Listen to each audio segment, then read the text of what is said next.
much respond to in 45 days, and it's a statement of your financial affairs. You have to list all your assets, your income, whether you're head of household, your bank accounts, including the bank account numbers, and you must send that to your creditors within 45 days. Needless to say, not many people want to give their creditors a roadmap to where their assets are, but that is the law. Failure to comply with that part of the law, they will bring you into court for a contempt. Nobody wants to be there, okay? So that's how a deficiency works and how they get to collect upon your assets. With that, I will turn it back to Mr. Neale. We're going to talk just a couple of minutes about is what happens after the foreclosure. Ed's already told you about the deficiency judgment that can be entered. What happens during that time between you've been foreclosed upon and the motion for a deficiency judgment is a very uncomfortable time for anyone, because you don't have this deficiency judgment entered against you, but you've lost your house. What I say at that time is you've got what's sort of a watchful waiting going on. Because if they file a motion for a deficiency judgment, you have to react. You have to, as Ed says, do something to try and contest the deficiency judgment, or in the alternative, and that's the alternative, is potentially file for bankruptcy protection. One other thing I wanted to just touch on is there's two different kinds of documents you may get from the bank. One is called a 1099-A, which is a document that says the property's gone away but doesn't forgive the debt. That one's a 1099-C, which says the property's gone away and they have waived your deficiency, and that's the one that the IRS will get to come after you for taxes. But what you need to do is, if you do get the pursuit for a deficiency judgment, certainly I would recommend that you first look at your asset position to see what you can do about it, to see if there's a way of negotiating a settlement with the lender. If not, then certainly the other option is to consider bankruptcy protection. And bankruptcy protection is, as Ed says, it's going to be on your record for 10 years. But it is an alternative, and it's an alternative that is a right given to you by federal law. And there are basically three different types of bankruptcy protection that the average person can look at. The first one is a Chapter 7 liquidation. Ed mentioned that. That basically says the trust, you go in, if you meet the income requirements, the trustee goes in and takes all your non-exempt assets and sells them off and pays it to your creditors and discharges all your debts. That's the simplified version of it, but that's what it is. Now, meeting the means test for income is a very tortuous method, and there is a recent case where a former NFL football player making $150,000 a month filed for Chapter 7 bankruptcy when the qualification is supposed to be $47,000 a year. It takes with some very creative lawyering on that one. The other type of bankruptcy that most individuals would look at is a Chapter 13. That's a reorganization, basically where you file a plan of reorganization with the court. You pay a certain amount to your unsecured creditors over a period of 3 or 5 years, and at the end of that time, your debts are discharged. All debts discharged except for domestic support obligations, alimony, child support, federal taxes to a large extent. Those are and student loans. Those are basically non-dischargeable. But the Chapter 13 has debt limits, a little over $1 million in secured debt, a little over $350,000 in unsecured debt. The other type is a personal Chapter 11. That's for someone who doesn't qualify for a Chapter 7 on income and has too many debts for a Chapter 13. It's much more complex, much more expensive, and a much harder process to go through. But for certain individuals, it certainly can work. So that is we said we were talking about the end game. Well, that's sort of the ultimate end game. Jeff Ahren with Legal Aid Service of Collier County and the co-chairman of the Foreclosure Task Force. This event here tonight is a 100% pro bono initiative, and to sum it up very quickly, we're here because we care.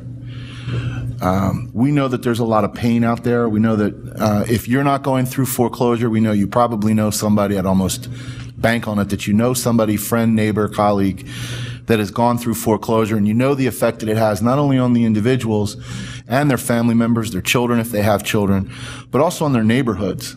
And so one of the things we hope to accomplish through this initiative is to help homeowners, individual homeowners, make good decisions. Because when they make good decisions, that benefits not only their family and their family's future, but good decisions by these homeowners, they affect their entire neighborhood for the betterment and to the good. And if you look at it from a macro perspective, that helps our entire community. So we know there's a lot of pain out there, and we hope that this is helpful to those who are looking for some resources, and that's what I want to talk about. The first resource I wanted to talk about is my organization, Legal Aid Service of Collier County. We provide free civil legal assistance to qualified and eligible individuals in Collier County. They must be a Collier County resident.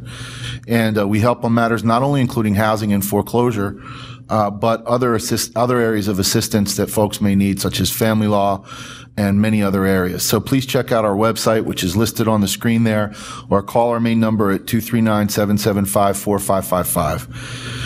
Another agency I wanted to talk about very quickly, you heard from Michael Puchalla at the start of the presentation.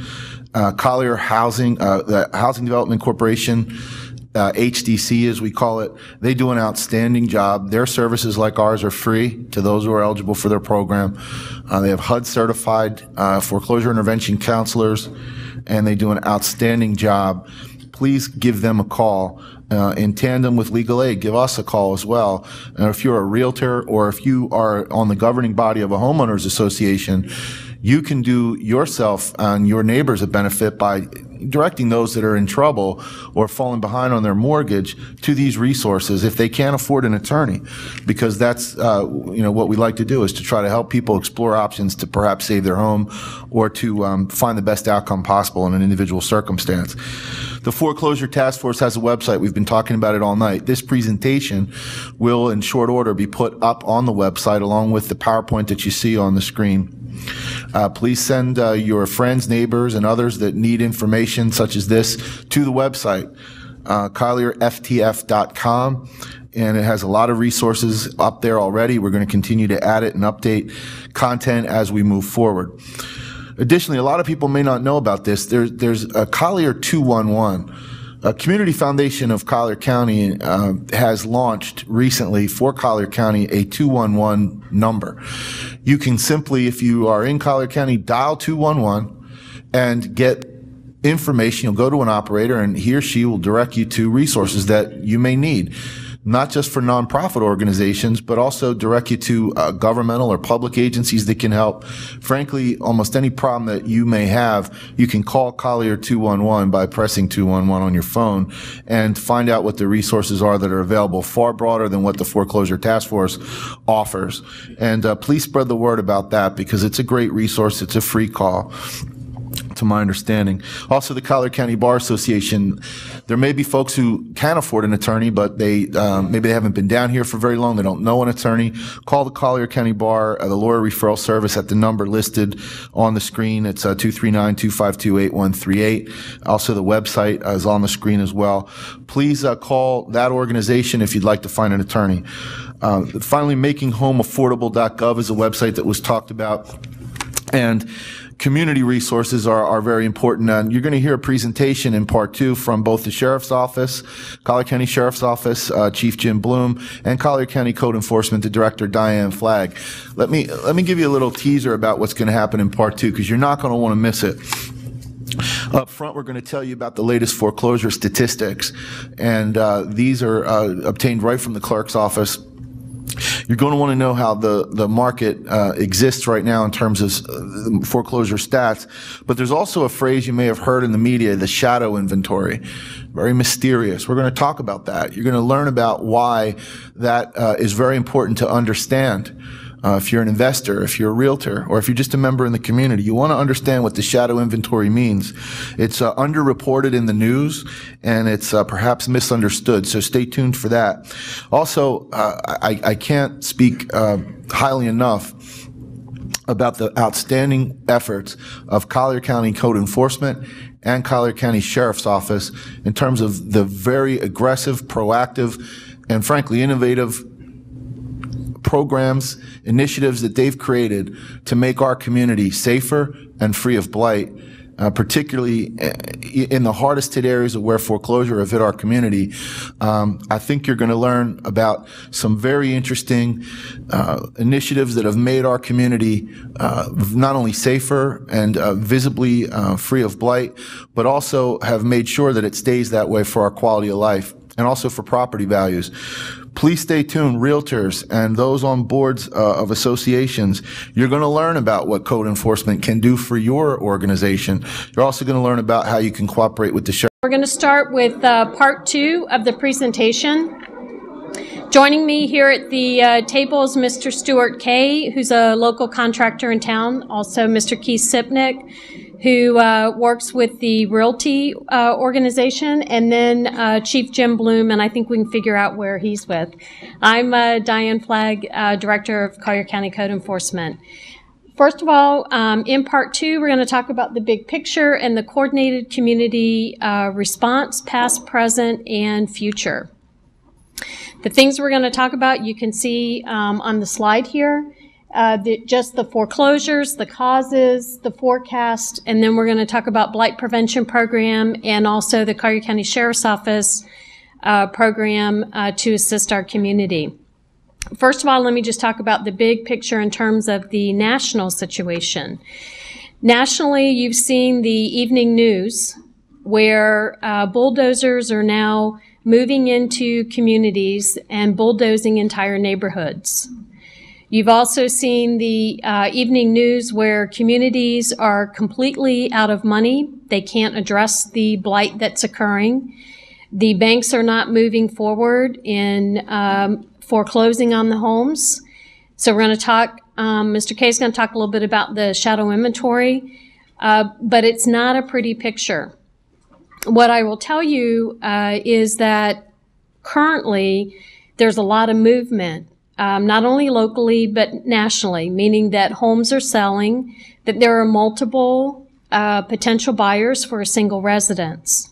But that's where the shadow inventory comes in. It's those homes that are out there that people have been living in these homes for maybe 1 year, 2 year, 3 year or longer.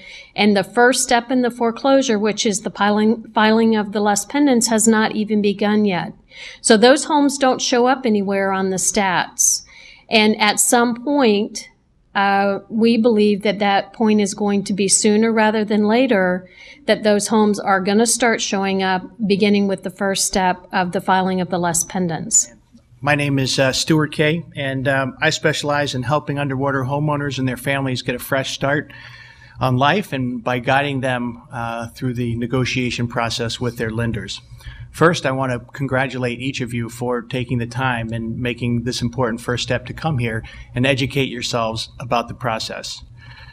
It's no secret that the foreclosure crisis has been a huge debacle, and certainly Naples and Southwest Florida is far from unscathed. In fact, Southwest Florida has been considered in some parts ground zero and has endured some of the worst numbers in foreclosures in the United States. I'm going to share a couple of numbers with you, and it's not so much just to look at the exact number, but it's more to help give you a flavor of where we are today and possibly where we're going in the foreseeable future.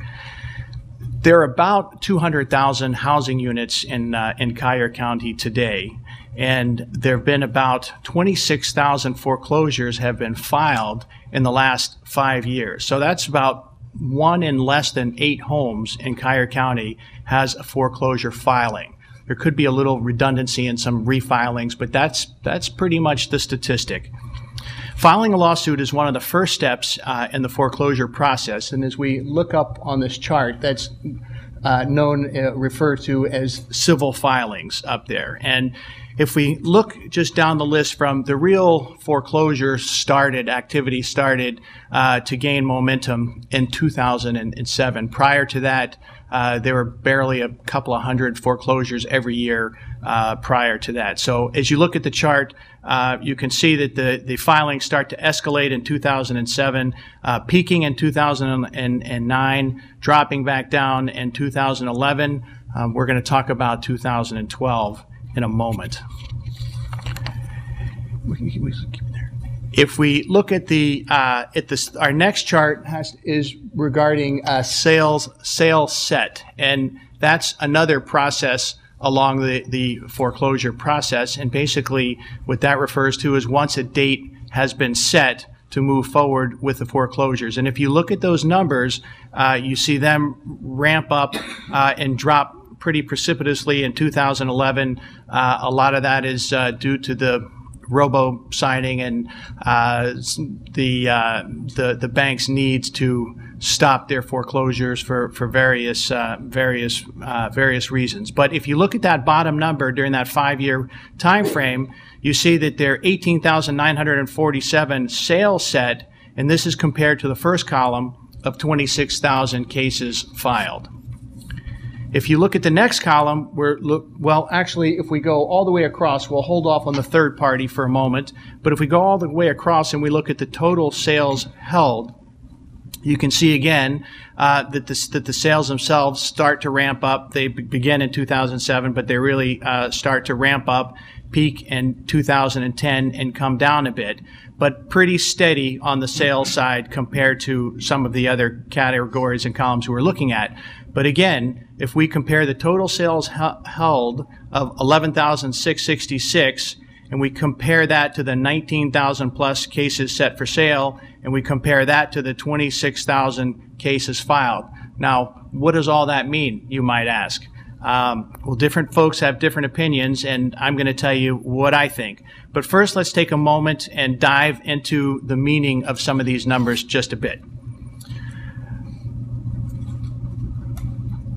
Civil filings, which is that first column, in layman's terms, a civil filing, once it's filed, and that's the first one of the first things that are done toward a foreclosure process, one of two things happens with a filing. Either it ultimately goes through the process and it's sold, and the home is sold at the courthouse steps, as in the total sales held, or it's not sold. If it's not sold, then the case, the civil filing, is either resolved or dismissed, or it's in process, somewhere between the filing and sale dates. A dismissal also means, it can mean and can often mean that the foreclosure has been worked out either through a short sale, a modification, and sometimes the foreclosure stops, but then it's refiled again. But this in process is a number that makes up an important part of what we call the shadow inventory. Basically, if we look at the total filings and we subtract those that are dismissed and we subtract the sales, what remains is that backlog of inventory, that shadow inventory, and that has been a pretty elusive number here in Collier County. It also helps us understand what the depth of foreclosures is, because it's one thing to know every year how many foreclosures are being filed or how many foreclosures are being sold, but it's another thing to know what may be lurking out there. So here's a little bit of information that might shed some light. Up until July of 2011, Collier County, along with every other county in the state, was funded and provided the funds to keep track of the backlog of cases. As of July 2011, there was a staggering 11,001 cases in backlog. So those are cases that had not gone to sale. They have not gone to sale, but they remained outstanding. Since July, the numbers have not been maintained any longer, but in talking to people and in looking at the numbers, I'm going to try and extrapolate a few things to show us where we are. So if we look at since 2011, the number of filings has exceeded the total sales. So if we look down at 2011 at 2270 of the filings, and we look over to the total sales held, there's 2,005. So again, we continue to have more filings, but also, as I mentioned, there are a certain number of filings that end up being resolved. That number varies somewhere, and there is an exact number, but it varies over time. We don't know exactly what it is now, but it's somewhere between 30 and 50%. So 30 to 50% of every case that's filed it ends up getting dismissed, either because it's modified, it's a short sale, it's worked out, something happens. So if we look at, now we go to 2000, the next slide, please. So now we have information for the first 5 months of 2012, and we'll compare that with information from the first 5 months of 2011. And when we look at the filings, we see that our filings, unfortunately, are up about 75%, and the total sales held are up about 38%. But again, if we look at the number of 1243 and 919, the number of filings are exceeding the sales. If we take some assumptions and we say that a certain number of the filings aren't going to make it, they're going to go away, and if we use roughly 50%, just to kind of bottom line it, roughly what we have is we could remove approximately 1,700 homes from our 11,000 backlog, and really what we get are approximately 93 homes in backlog today. So we have approximately 93 homes that are in some foreclosure process, but they have not reached a sale date. Now, when you think about that, if you look all the way to the right at the total sales held, we've had approximately 11,600 total sales held in 5 years, and now we're saying we have approximately over 9,000 foreclosures that are in process that haven't gotten through and worked their way through the foreclosure process. There's going to be a certain percentage of those that will be worked out through a short sale, through a modification, through a renegotiation, through something, but the vast majority of those have the potential to go, and they will certainly be part of this whole negotiation process. So that number of that 9,000+ homes represents additional inventory, or the shadow inventory that we so often hear about, that's lurking out there and is going to at some point continue to put pressure on the rest of the values of conventional housing, because those homes have to be sold. A couple of other short points I want to make. If you could you go back one, please? Thanks, Diane. If you look at the third and fourth category, the third column says third party. What that refers to is when the sales are held, either the bank takes the property back, or somebody goes and they bid and they're the successful bidder on the property. If you look at the bottom, for the totals, you'll see of the third party sales there were 1,243, and of the total sales held there were 11,666. So roughly just over 10% of all the sales that take place on the courthouse steps end up being purchased by an end user or an investor, or an arm's length sale. The other approximately 90% end up going back to the bank, which again adds to the inventory. They'll be fixing it up. They'll be doing whatever they need to do. It will at some point make its way back on the market. So the question is, what's going to happen with these 9,000+ homes that are sitting out there right now? Well, first, banks, while the numbers have ticked up a bit in 2012, there's certainly, we don't see the tsunami of moving forward with so many of these cases that are out there, and I think it's pretty obvious why not, and that's that the banks are showing restraint because A, it's not a good time, and it's not in their benefit to push this through. And B, it's the banks are under a lot of pressure, and they're looking pretty bad by forcing so many of these foreclosures. So those are the numbers in a nutshell. They're not good, but more importantly, if you're facing problems, you're not alone, and there are options to help you get back on your feet. You don't have to go through the foreclosure process. There are people, there are opportunities that can help you. That's the purpose of this forum. Please, we all hope you take advantage. Thank you. Keith Sipnick, I wanted to let everybody know also, like Stuart said, you're not going through this alone. There's many people in this situation, and you're a few of the people that want to get informed on it. One of the things, though, I will just bring to your attention is in Collier County, a lot of times you might feel that you're alone because of the way the empty and vacant properties and the properties that are people going through the situation, they don't appear like they are. There are certain other counties in the state, one I'm not supposed to say,